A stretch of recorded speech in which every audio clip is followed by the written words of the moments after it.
I'm never drinking again. Put a hurting on my credit card. I must have bought tequila shots for everybody at the bar. Well, I finally learned my lesson, seen the neon light on Sunday morning, saved no more Saturday nights. I made it this time, at least until next weekend. I swear I'm never drinking again.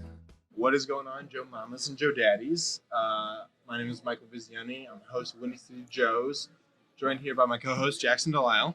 Hey. And we are joined here with a very special guest, Grady Spencer from Grady Spencer The Work. He's here at Carol's Pub in Chicago. Yep. Grady, welcome to Chicago, man. Dude, thank you for having me, man. Okay, so in our emails, you went through a little, I would say ups and downs, but it probably wasn't little from it. It sounded like, Sure. So what happened? Is everybody okay? Yeah, dude, everything's good. Now we left town. It feels like a year ago, but it was only like a week and a couple of days from Fort Worth, Texas. Went to Key West, played a festival, and had a blast. And then, it was fantastic. And then took a couple of days, went up to Nashville. Or actually, we played Athens. Then we were on Nashville. It was halfway between here and there.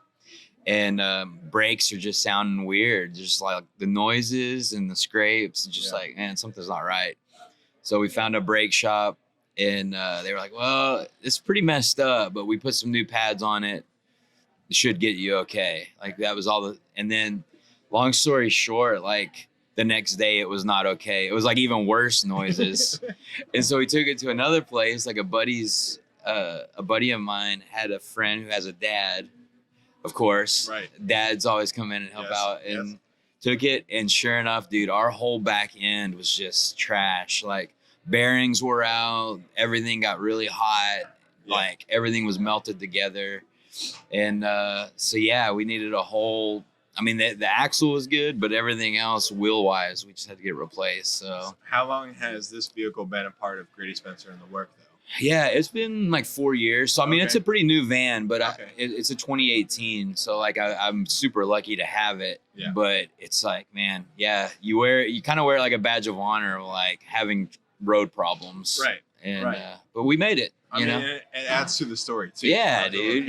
Man. Well, the guy at the shop and a buddy of mine was super generous with hooking me up, and we got on the road and came on up. So. Gotcha. But you made it here, and on top of it, like, Chicago just had a snowstorm. Yes. Which I was like, the whole time, I was like, oh my God, he had the brake trouble, he had all this, and on top of it, he's going to have to drive through this bullshit. Dude, it was insane. Like, we got to Indiana, everything was fine. Like, it was just rainy, it was cold, but it wasn't anything. And we were just watching the temperature or the thermometer in the van, and it just kept getting lower and lower.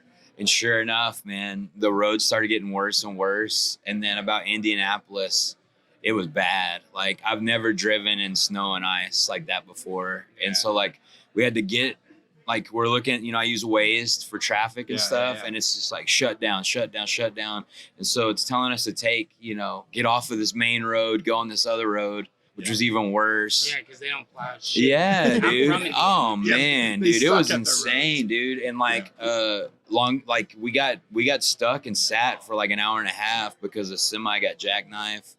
And we're just like, I'm looking at this ball of water like, man, I got to ration this because if we're about to get, Survivor Man out here, like, but luckily got everything cleared out. And we, I was white knuckling it, but we made it through. Well, and finally. Growing up in Indiana, there was always like this joke, like it would be terrible, like snow, like ice all over the roads. And as soon as you crossed over the border into Illinois, it was like shiny roads. You could see everything. Like, you're like, oh, that's exactly what it was, man. Like, dude, I was so tired and stressed. But then when we hit the border, it was like nothing had ever happened here. Like, it was like beautiful.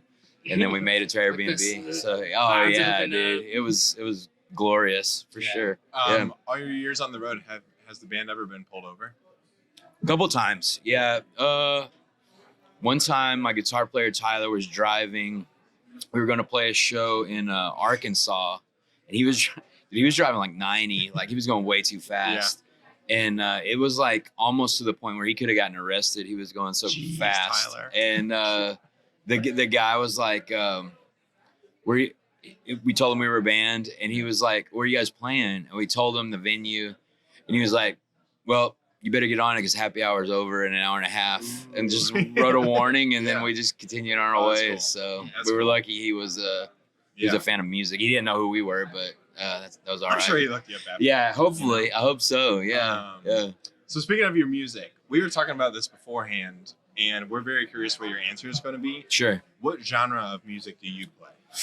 Dude, that's a great question, man. And people will just continue. Yeah, it's something we ask, and so we always just call it like groovy roots music or like Americana funk type. Okay. I mean, it's just like a soup of all kinds of stuff. So Yeah, it was like I would be like, maybe it's and like in one song, and I was like, I can't pinpoint it, but I loved it. I was like, every song was just. Dude, thank you, man. It was just cool because it was such like a melting pot of genres. I think it's kind of like we've learned to like embrace that like unlabel, like the anti-label thing of like, I think sometimes we stick out because we're not really like all the bands that we play shows with or whatever. So hopefully we're memorable if nothing else. No, I've been following you guys for a while now, and like my favorite part about you as an artist, and are you still working at the construction site? Not anymore. No? Yeah, I quit actually right before the pandemic, which was like the worst time to quit. But luckily I haven't had to go back. There were some times I thought I was going to have to strap it back on. But so it's interesting because like when we talk to these artists, we're like, when was your like, I'm going to this full-time moment? Sure. I'm pursuing this? Yeah. So was it that recent? Yeah, it was late 2019. And so, you know, on my day job, I'd done that for like 10 years. And so like I'd reached a point to where I was kind of in a leadership role. And so I was working really hard, 40 to 60 hours a week. And then I'd gotten signed to this booking agency and they were doing their job. So like we were out every weekend, you know, so like 40, 60 hours a week, every weekend being out. And it just reached the point, you know, married with wife and kids, there wasn't a whole lot of energy or time left for them. And so, you know, I was kind of on the verge of like a breaking point, and that's kind of where like the song Therapy is Good off the new album. Yeah. That was like a big thing of like going to talk to somebody and like feeling like, dude, I don't know what to do. And this guy kind of walked me through like, you know, could you go back to construction if, you know, 5 years from now and still do it? And I'm like, yeah. He's like, could you say the same for music? I'm like, no, people would forget. And he's like, well, I think that's your answer. And, so it was super scary. And like, we did a, you know, buttload of like spreadsheets of like all our bills and like trying to figure out mathematically how to make it work. And then we just took the plunge. So yeah, it was scary for sure though. Yeah. Especially like at the time that you decided to do it. Yeah. And then the world went to shit. Mm-hmm. Yeah. Dude, that was super scary of just like, well, I guess I'll just go back. Cause construction never really shut down in Texas. Like they just kept working. And then it reached a point where I just kind of took it as a challenge. Like I learned how to do live streaming stuff. I learned how to, you know, I did like posters, screen printed stuff, and just kind of like hustled it to like make ends meet every month. And yeah, it was kind of fun. I mean, scary, but fun. What was your experience with live streaming during the pandemic? Yeah, dude, I tried to, it was definitely a, you know, kind of a love-hate thing. Like obviously we want to be in a room with people playing, but I knew early on that I didn't, no offense to like people who did this because everybody was just trying to make ends meet, but like I didn't just want to set my phone up and like go up on Instagram. Like I wanted to do it proper. Yeah. And so like, you know, I got a decent camera, figured out how to live stream on, you know, like YouTube and like make it look good, make it sound good. And so that's what I did, and like had a lot of fun doing it. And, you know, the fans, you know, it was amazing. Like they would just donate, and it was incredible. So, but with the live streaming, I mean, I think our biggest challenge, because we did a similar thing. Yeah, we tried doing a live stream. It's hard. Our biggest challenge was like making it sound good, like look good. Like I've done video stuff for years. Sure. I always dabbled in audio, but I was never like, but like with you guys, you probably were pretty good at like audio because I mean, I had most of the equipment already for the sound stuff. It was just trying to figure out, like I had to learn OBS. I don't know what y'all were using. We use OBS. Yeah, I figured out, you know, what I needed to do there, and like integrating, you know, my interfaces and everything in the OBS, and like, I would like I bought like a green screen off Amazon, and so like I would find the weirdest like funny videos and like would have those playing, you know, in the background while I played music, and like just kind of made it like a fun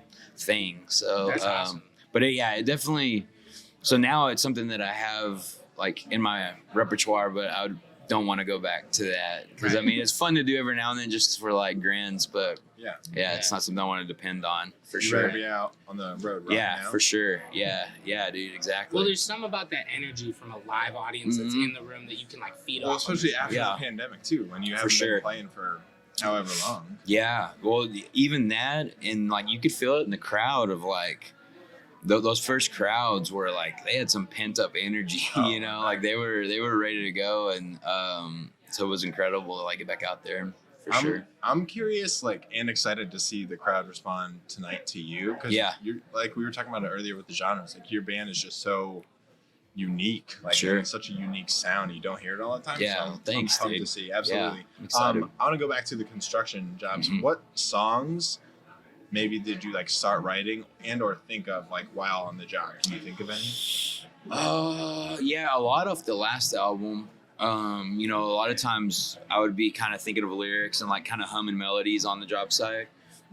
And then I would get, you know, voice memos on my phone and like kind of hum a few words in there. And so I think like With Me off the last album, I remember thinking of lyrics on the job site. I think Grant, the song about my son, I was thinking about on a job site. So yeah, it's a good place. Like a lot of times you had to be focused on what you're doing, so like you didn't lose a hand, but there was a lot of downtime too, where you could do that kind of stuff.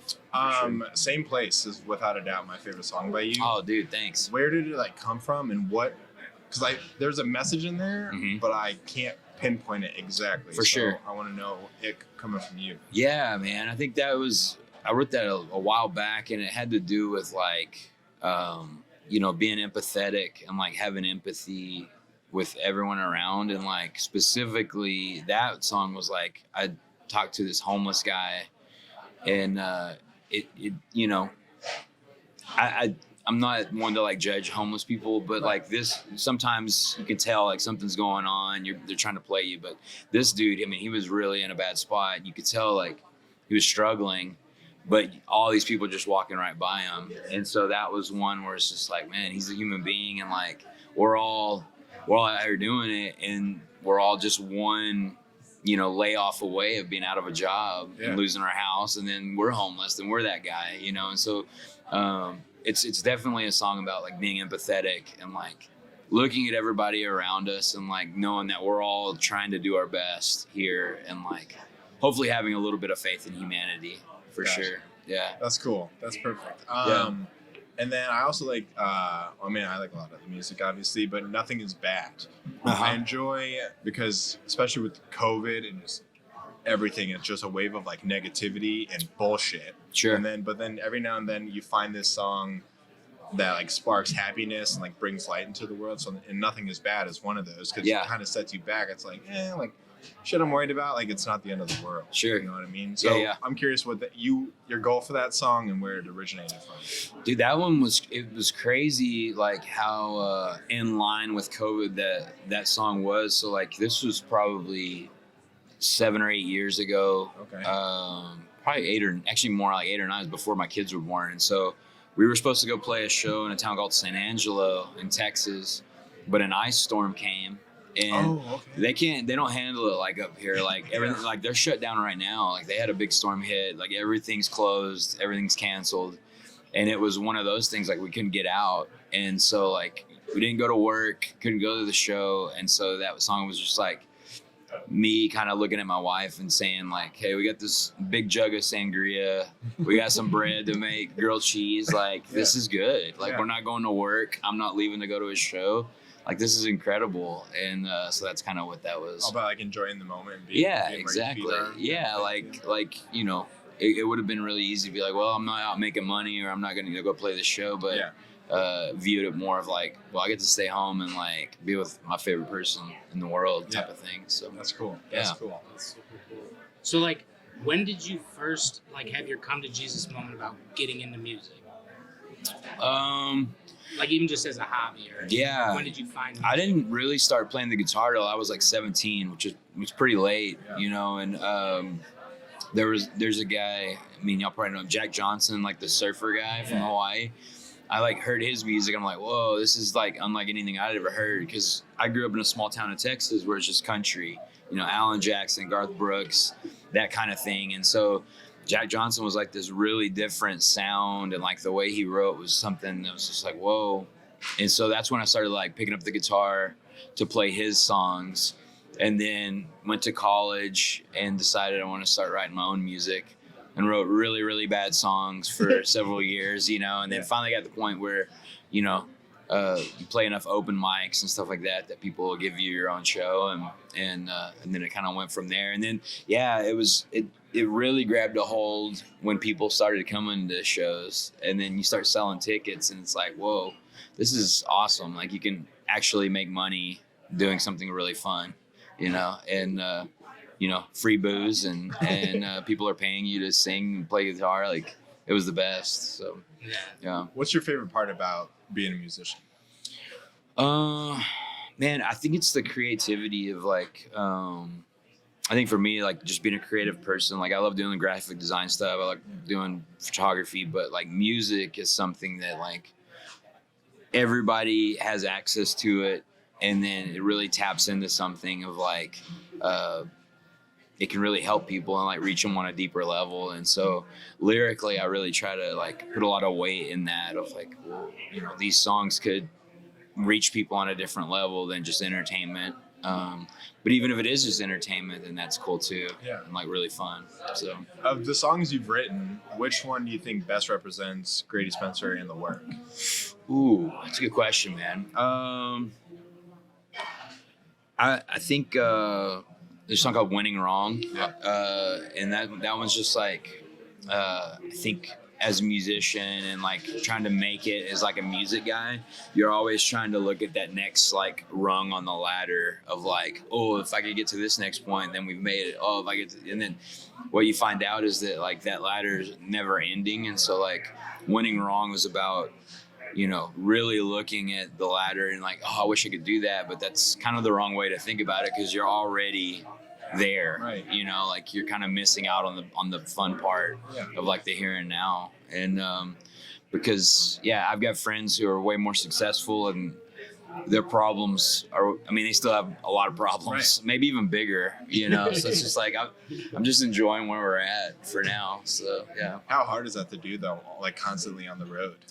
It is hard, man, because I mean, especially like you know, you have when you have a booking agent, like dude, they track ticket sales, and like it's a very mathematical thing. And if you're not selling tickets, then that hurts their ability to like negotiate contracts and things like that. And so being on the road, like it's like, man, I gotta do this to sell tickets. And then that becomes kind of like a distraction from actually getting out there and playing the shows and like having fun. And that's something that I'm like having to really work on, of like not like, obviously I care about ticket sales and like I want to grow, and like because it helps the venues too to sell a bunch of tickets.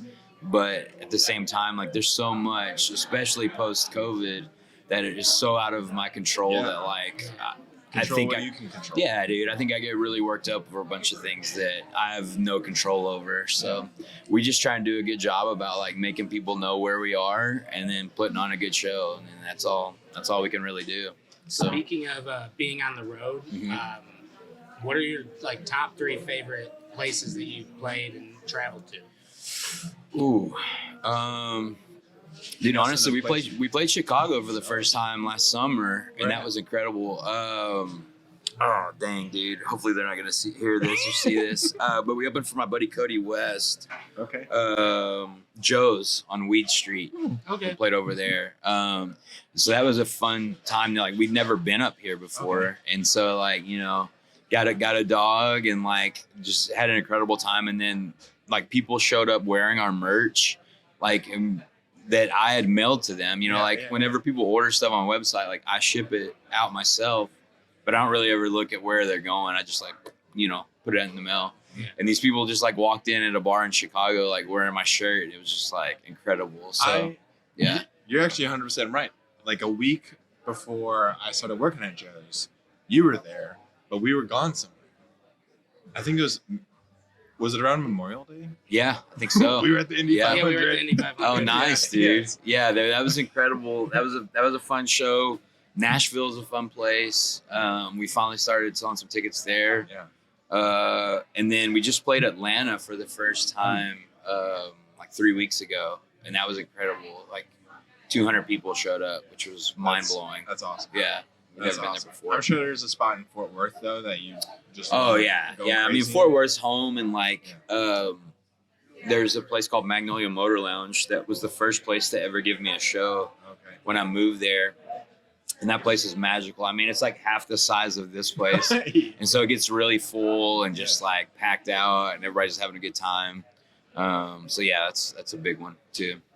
So as an artist, what do you think? I mean, obviously, financially wise, a bigger room, more people. Sure. But a smaller, more intimate room. Like, what do you think? Like hits more. You know? Dude, I love small. I would always at this point of my career like play a smaller room because, I don't actually.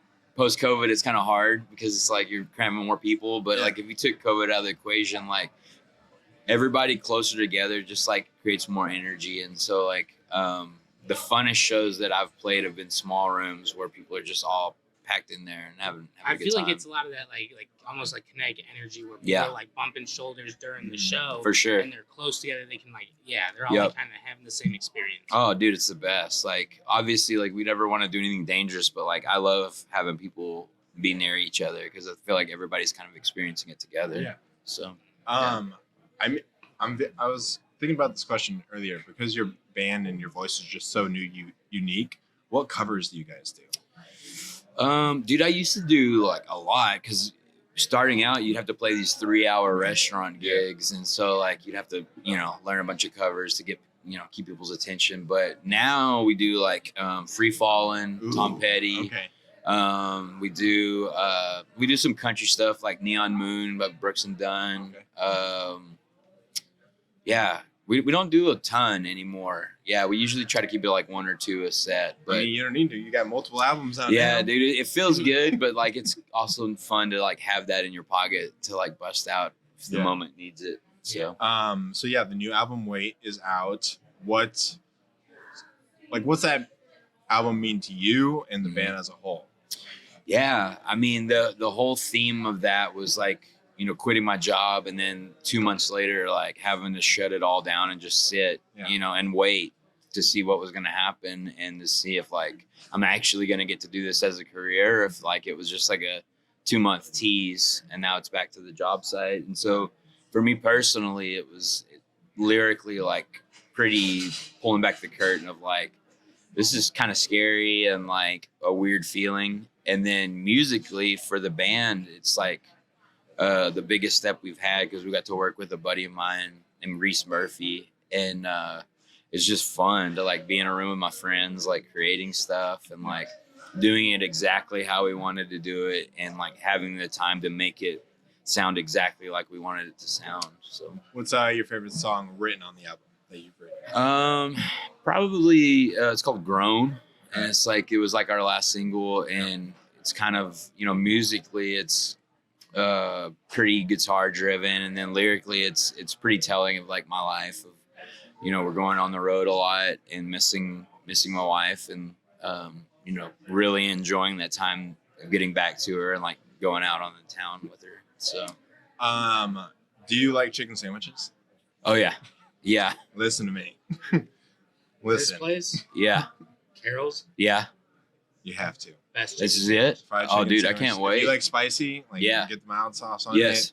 Because I know bands usually like get food to go. If you like sweet and spicy, they got like a honey sriracha one. Ooh, dude, I'm in. It's a game changer. Yeah, I'm gonna go pick up the band as soon as we're done here, and then I'm coming back for chicken sandwich. So we're gonna have it right after talking to you, but it's good stuff, dude. I can't wait.